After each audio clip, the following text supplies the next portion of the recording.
There is a warning of aftershocks in months to come following the quake. And joining me now is Dr. Winchell Ian Sevilla, Chief Science Research Specialist of PHIVOLTS. Good evening and welcome to The Big Story. Good evening, Ms. Ces, at magandang gabi po sa ating pong mga taga-panood. How many aftershocks have we seen so far and what's the strongest? So far po, ang pinakamalakas na pre-recorded na aftershocks po ay around magnitude 6.7.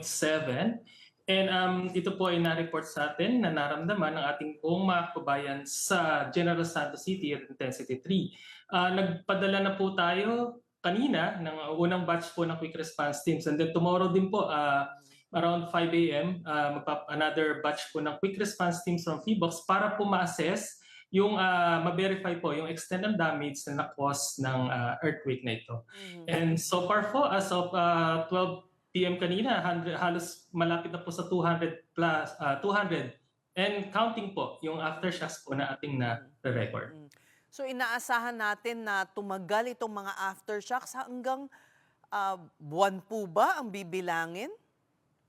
May possibility po. Ang inaasahan po natin ay at least po sa mga darating na araw o kaya po ilang linggo, makakaranas po o makaka-record po tayo ng mga aftershocks. Pwede rin pong umabot po na ito ng ilang buwan dahil nga po sa lakas ng earthquake na ito. Isa pa rin pong ine-expect po natin ay sa habang po tumatagal, mababawasan naman po ang bilang. Subalit, posible pa rin po na kahit po medyo matagal na, pwede pa rin pong magkaroon ng aftershocks na may kalakasan na maramdaman po. Posible pong maramdaman ng ating mga kababayan, lalong-lalo na po doon sa mga nakatira sa malapit sa pinangyarihan po ng lindol. Opo. Yung 6.7 na pinakamalakas na sinasabi niyong aftershock, parang major earthquake na rin po ang lakas nun. Totoo po yan. May kakayahan po ito actually na yung pong hindi nasira, nasira po pero hindi napabagsak nung main shock. Yung mga ganito pong kalakas, mga magnitude 7, kaya pa po niyang dagdagan pa yung damage na yun nga po na na-generate nung main shock. Yun nga po, isa pong paalala sa ating pong mga kababayan na unang-una po, mahalaga po, suri po natin yung mga kung saan po tayo nakatira, yung mga struktura po natin. Kasi nga po, dahil sa posible pong magkaroon pa po ng medyo may mga kalakasang aftershocks. At lumayo muna sa mga gusaling may damage. Kasi posible nga sabi ninyo na gumuho dahil sa aftershock. Tama po yan. Dumako naman po tayo sa tsunami na nakaranas ang ilang mga area dyan sa Mindanao. Gaano pong kahaba ang naitala ninyo at ganong kataas ang naging waves po nito?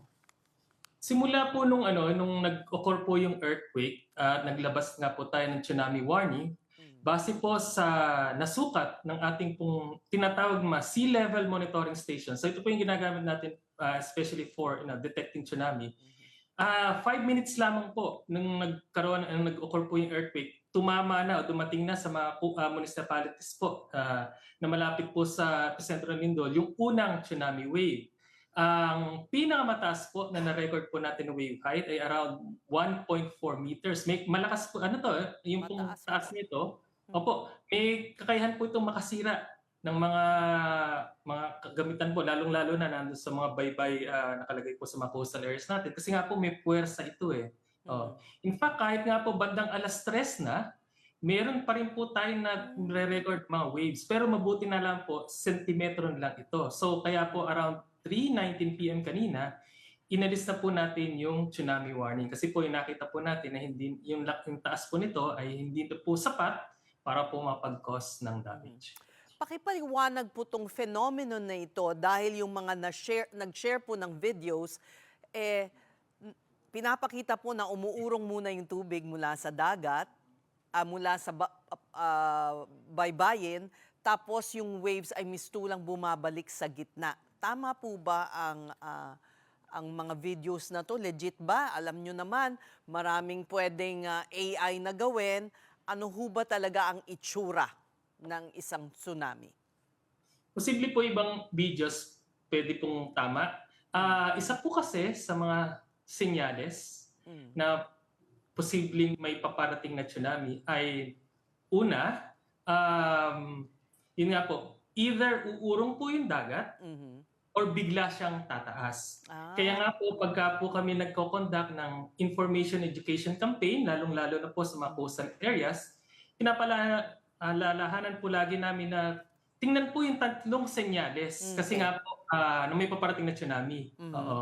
Una po doon, yung sobrang lakas ng pagdiyanig na nararamdaman nila, lalong-lalo na hindi po nahihirapan po silang tumayo. Mhm. Pangalawa, ito nga po, yung biglang uurong na lang yung tubig o Mhm. kaya po biglang tataas. And then pangatlo po, yung dumadagundong na tunog ng paparating po na Mhm. tsunami. Hmm. Kaya po minsan ay yung mga hindi sanay, ah, marami naman sa atin ang hindi nakaranas niyan, yung pag-urong ay, nakakapagtaka na akala nila ay safe, yun pala dadating na yung malaking wave. Tama po yan. Mhm. Lalong-lalo na kung ito ay bago po umurong yung tubig, dun po sa lugar natin, nakaramdam nga po tayo ng isang napalakas sa pagyanig na Mhm. halos hindi po tayo makatayo.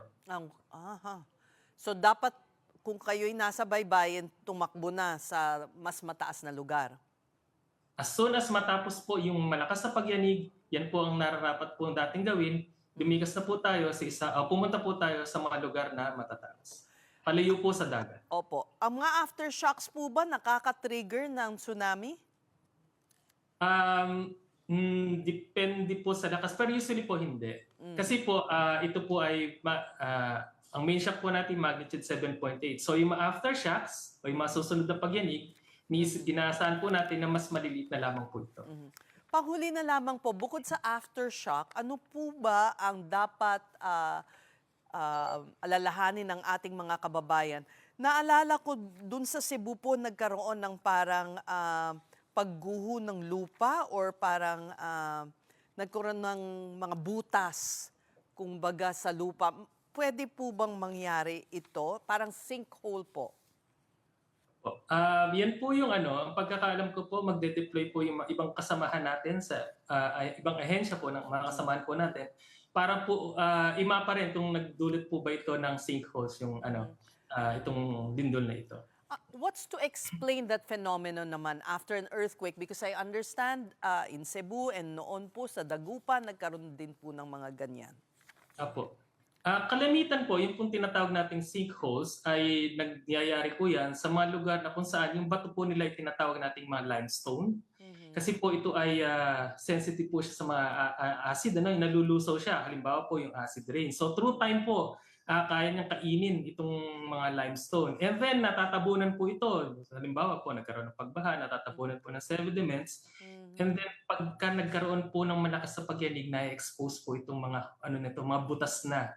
Oo. Mhm. So kaya po usually, pagkatapos po ng lindol, naobserbahan na po natin o nagkakaroon po ng mga sinkholes. Mhm. Dahil po sa pagyanig Dahil po sa na-expose. pagyanig. Tama po. Opo. Bukod doon, ano po ba ang dapat nilang matyagan Opo. o Mm. maging So again po, alerto sa... opo. Again po, tatlong bagay po. Dahil po in-expect natin na magkakaroon ng mga aftershocks, napakahalaga po na suriin po natin yung structural integrity ng ating mga buildings. Mhm.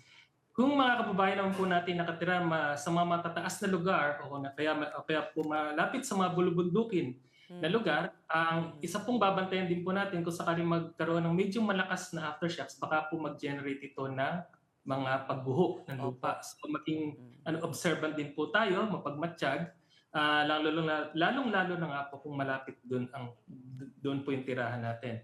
And then, in sumunod po, sa impormasyon naman po, hangga't maaari po, kumuha po tayo ng impormasyon sa mga authorized agencies like po ng PHIVOLCS, Office of Civil Defense, yung ating pong mga local government units, mga disaster risk reduction management offices para po makakuha tayo ng tamang impormasyon at maiwasan na rin po yung posible pong maging maidulot na panic naman kung magkakaroon po ng mga fake news. Marami pong salamat. We appreciate your time and explanation. PHIVOLCS Chief Science Research Specialist, Winchell Sevilla.